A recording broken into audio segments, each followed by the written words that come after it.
Beri nama pedang ini Naga Puspa.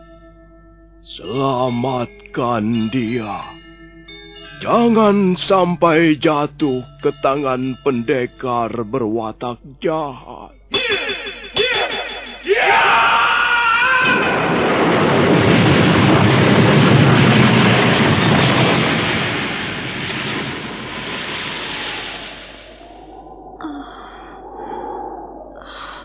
Kakang Kamandanu, kau masih juga tidak percaya bahwa aku mencintaimu. Mesin, maafkan aku, Mesin. Mesin. Mesin!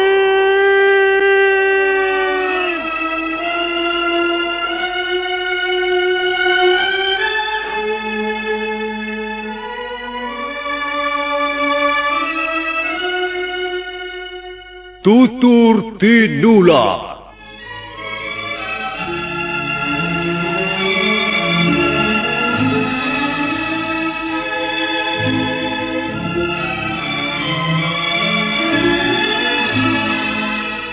Sebuah sandiwara radio serial, produksi Sanggar Cerita dan Teater Sanggar Prativi. Sebuah kisah dengan latar belakang sejarah runtuhnya Singasari dan berdirinya Kerajaan Majapahit.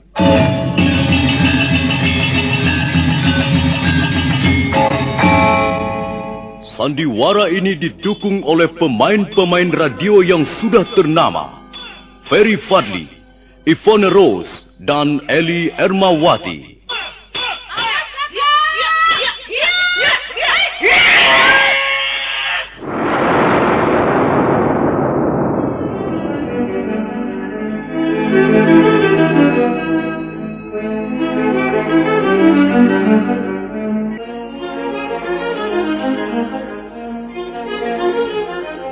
Cerita ini ditulis dan diolah oleh S. Tijab, hiasan musik dan sutradara C. Ispriyonoka. Kali ini mempersembahkan episode ke-10 dengan judul Pemberontakan Rangga Lawe.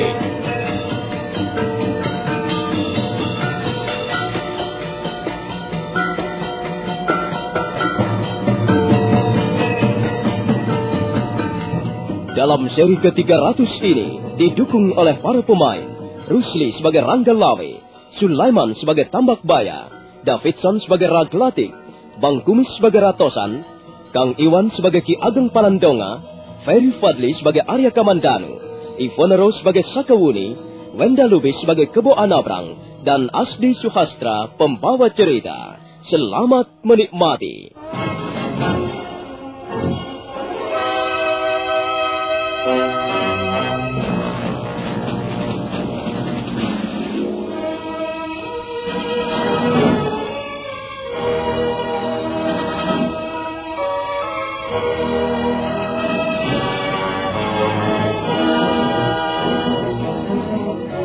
Rangga Lawe membawa pasukannya bergerak meninggalkan Istana Tuban. Ralintang dan Ratosan menyertai di belakang berikut orang-orangnya. Mereka seluruhnya berjumlah kurang lebih 2.000 orang.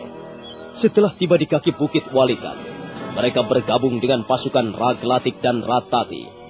Ketika mereka tengah berbincang-bincang di kaki bukit, mendadak Tambak Baya dan Gagarangan datang. Tambak Baya mengatakan bahwa orang-orangnya menunggu di sebelah selatan bukit. Baiklah, kalau begitu marilah kita adakan pembagian tugas. Sekarang ini prajurit-prajurit Majapahit berkemah di tepian sungai Tambak Beras. Kita akan membagi pasukan menjadi 3 bagian. Kakang Tambak Baya dan Gagarangan, kuminta memimpin pasukan yang akan menyerbu dari rusuk kiri. Kemudian Ralintang dan Ratosan memimpin pasukan yang akan menyerbu dari rusuk sebelah kanan. Sementara aku, yang dibantu Raglatik dan Ratati, akan menjadi ujung tombak peperangan. Aku akan datang dari arah depan. Apakah semuanya sudah cukup jelas? Cukup jelas, Gusti. Kalau begitu, Kakang Tambakbaya, dan juga Gagarangan bisa berangkat sekarang. Kita semuanya akan bertemu di tepian sungai Tambak Beras. Baik, Gusti. Ayo, Adi Gagarangan. Ya, ya. Berangkat, Kakang Ranggalawe. Ya, silakan Ratosan. Ayo kita berangkat. Ayo kita berangkat. Iya, iya, iya. Nah, Ratat, dan kau Ragalatik, beritahukanlah pada orang-orangmu. Kita berangkat sekarang. Baik, Kakang Ranggalawe. Ayo, Adi Ratati.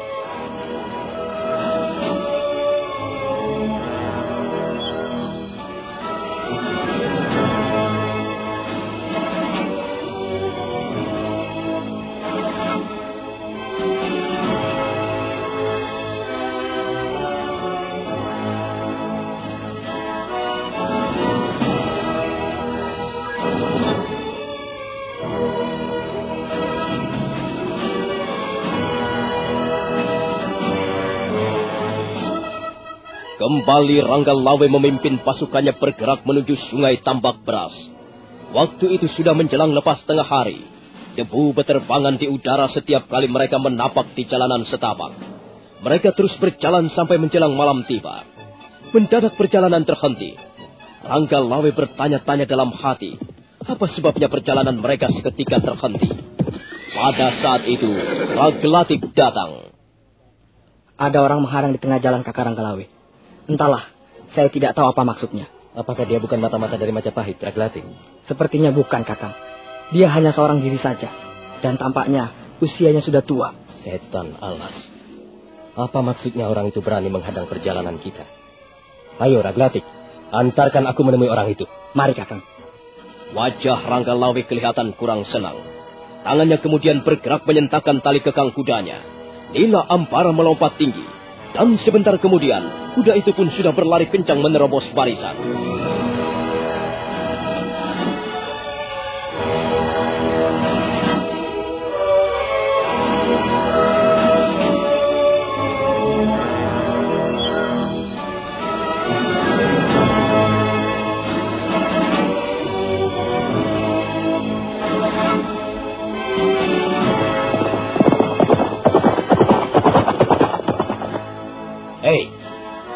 Siapa kau ini? Mengapa kau menghadang jalan kami? Jangan membuat persoalan dengan orang-orang Tuban. Ayo, minggirlah. Kalau tidak, kami akan segera menggilas tubuhmu. Apakah kau sudah lupa padaku, Ranggalawe?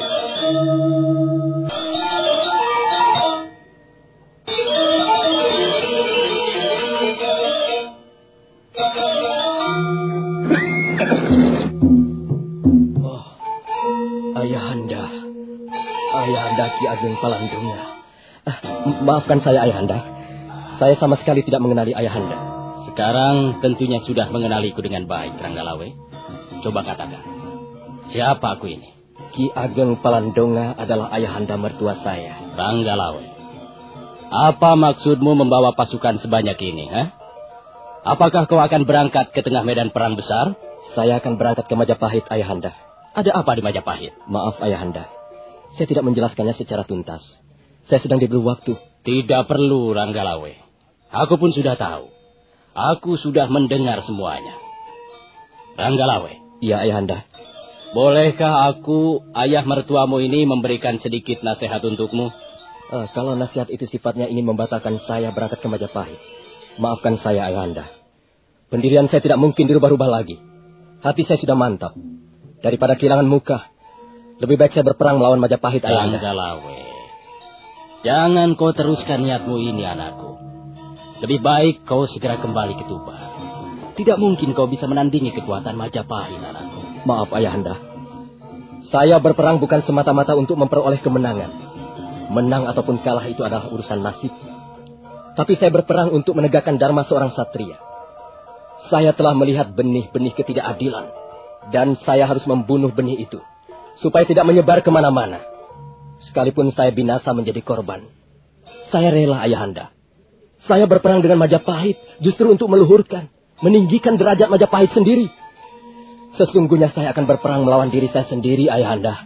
Iya, Jagat. Ya Dewa Batara, ya Sang Siwa, ya Sang Wisnu, ya Sang Hyang Widi, penguasa seluruh alam semesta ini. Terjadilah segala sesuatu menurut kehendak-Mu. Aduh, anakku Ranggalawe. Kalau memang demikian halnya, baiklah.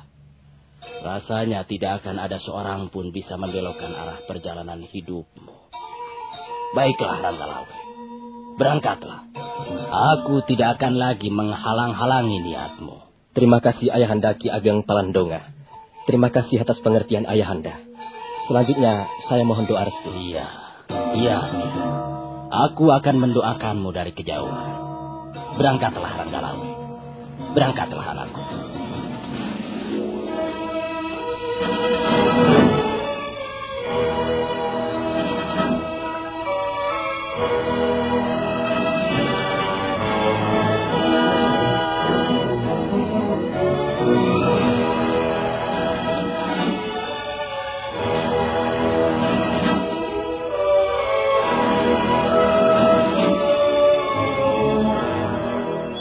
Setelah selesai mengucapkan kalimat-kalimatnya, Ki Ageng Palandonga segera lompat.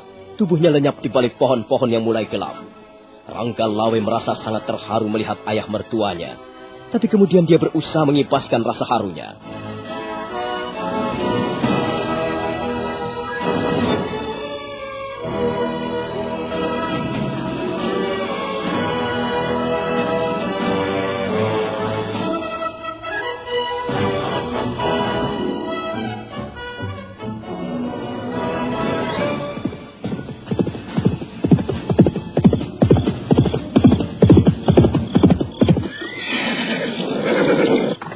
Ada apa, Sakauni? Seorang prajurit melaporkan bahwa pasukan Tuban sudah bergerak menuju ke Sungai Tambak Beras, Kamandanu. Jadi Kakang Ranggalawe benar-benar ingin memberontak terhadap Majapahit. Kukira begitu, Kamandanu. Kukira sebentar lagi perang saudara tidak akan bisa dihindarkan. Aku sangat menyesalkan kejadian ini. Perang saudara seperti ini hanya akan merugikan kita semua. Tapi kenyataannya seperti ini, Kamandanu. Kita tidak mungkin berpaling dari kenyataan. Ya, baiklah. Sekalipun Kakang Ranggalawe adalah sahabat kita yang terbaik. Tapi karena dia hendak merongrong pemerintah Majapahit, kita tidak bisa berbuat lain, Sakauni. Kita harus menjadi prajurit-prajurit yang baik. Aku sependapat denganmu, Kamandanu. Mudah-mudahan saja kita tidak salah memilih. Iya, mudah-mudahan saja kita tidak salah jalan. Kalau begitu marilah kita menemui Adi Kebo Anabrang. Kita minta pendapatnya.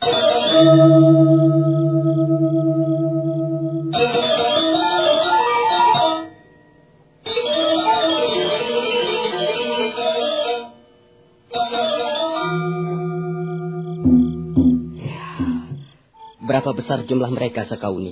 Jumlahnya cukup besar juga, Adi Kebo Anabrang. Menurut prajurit itu, jumlah mereka tidak kurang dari 2.500 orang. Kurang ajar. Ranggalawe benar-benar ingin menyerbu ke Majapahit. Dari mana dia bisa mengumpulkan orang sebanyak itu? Kakang Ranggalawe sudah sejak lama mempunyai nama yang harum di sekitar kota Tuban. Tentulah tidak sukar baginya untuk memperoleh dukungan dari para sahabatnya. Kalau begitu, kita harus mengirim utusan untuk menyampaikan berita ini kepada Gusti Prabu. Jumlah kita sangat sedikit. Apalah artinya 500 orang prajurit? Kalau kita tidak memperoleh bantuan, kita bisa dihancur leburkan oleh pasukan Tuban. Kebo Anabrang segera memanggil 2 orang prajurit Majapahit. Mereka diutus pergi ke istana Majapahit untuk melaporkan bahwa pasukan Tuban sudah bergerak mendekati Sungai Tambak Beras. Malam itu juga, 2 orang prajurit Majapahit berkuda meninggalkan tepian Sungai Tambak Beras.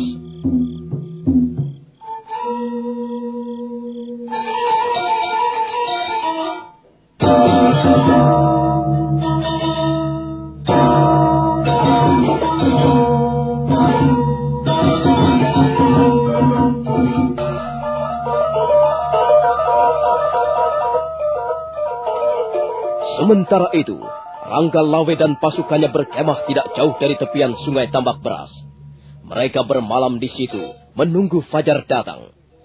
Maka ketika langit di sebelah timur mulai kemerah-merahan, ketika sang surya bersiap-siap menerangi seluruh Mayapada, Ranggalawe memerintahkan agar prajurit-prajuritnya berkumpul. Untuk sesaat lamanya, Ranggalawe memberikan pengarahan kepada mereka. Kemudian Ranggalawe memerintahkan agar semuanya bersiap siaga. Medan perang sudah dekat. Senjata-senjata mulai diperiksa kembali. Kuda-kuda diberi minum ataupun makan rumput yang segar. Maka setelah dirasa segala sesuatunya siap, Ranggalawe memberikan aba-aba agar pasukannya berangkat.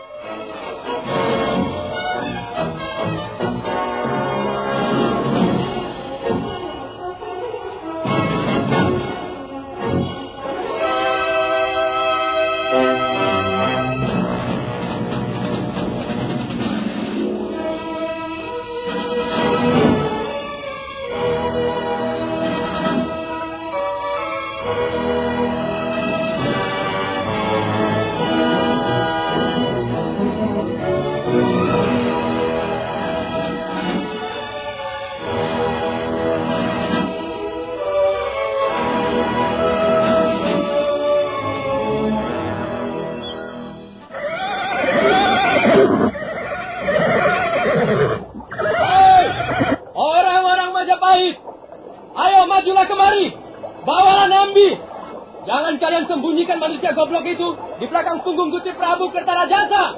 Mana itu Nambi? Inilah Ranggalawe. Ayo, hadapilah kami. Hadapi kami pendekar-pendekar dari tanah Tuban. Apa katamu Ranggalawe? Majulah kemari kalau berani. Tuban adalah tempat di mana tinggal sekelompok para penakut. Ayo, aku tunggu di sini Ranggalawe.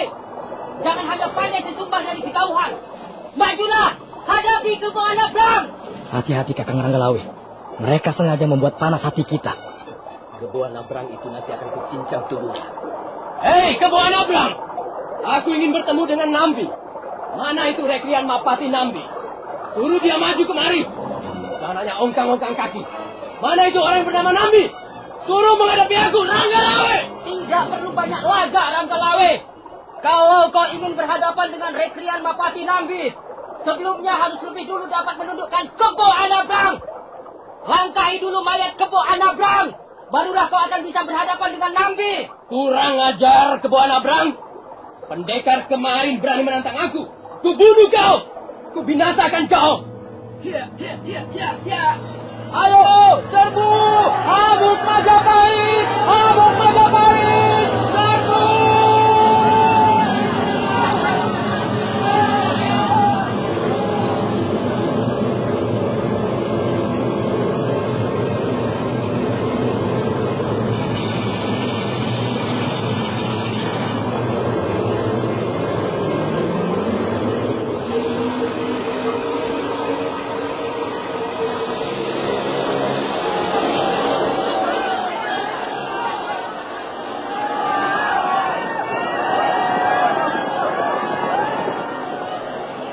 Pertempuran sengit pun segera terjadi. Prajurit-prajurit Tuban di bawah pimpinan Ranggalawe, Ratati dan Ragelatik mengamuk bagaikan banteng-banteng ketaton. Pasukan Majapahit dibuat kerepotan, dan mereka semakin lama semakin terdesak. Pasukan Tuban bertarung bagaikan orang-orang gila. Mereka bertarung sambil berteriak dan melompat ke sana kemari. Kebo Anabrang merasa geram melihat pasukannya menjadi kocar-kacir. Ketika pertarungan sengit masih berlangsung, mendadak dari arah samping kiri bermunculan orang-orang berkuda. Mereka adalah Tambak Paya dan Gagarangan berikut murid-muridnya.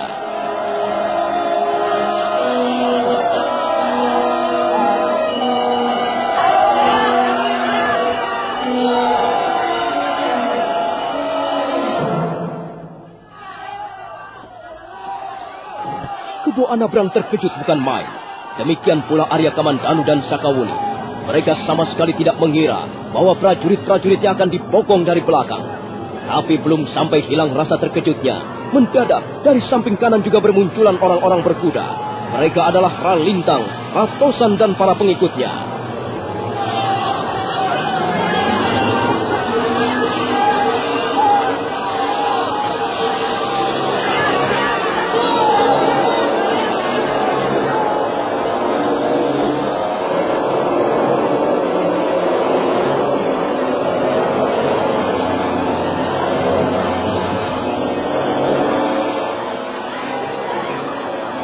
Kebo Anabrang mendengus keras sambil terus berusaha membabatkan pedangnya yang besar dan panjang. Panglima muda kerajaan Majapahit itu berteriak nyaring kepada prajurit-prajuritnya.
Nah, apa yang akan terjadi kemudian? Bagaimanakah kisah selanjutnya? Siapakah yang akan memenangkan pertempuran ini? Saudara pendengar, silakan menunggu seri-seri berikutnya. Tutur Tinular dalam episode yang akan datang, episode ke-11. Mutiara Ilmu di Atas Batu. Sampai jumpa.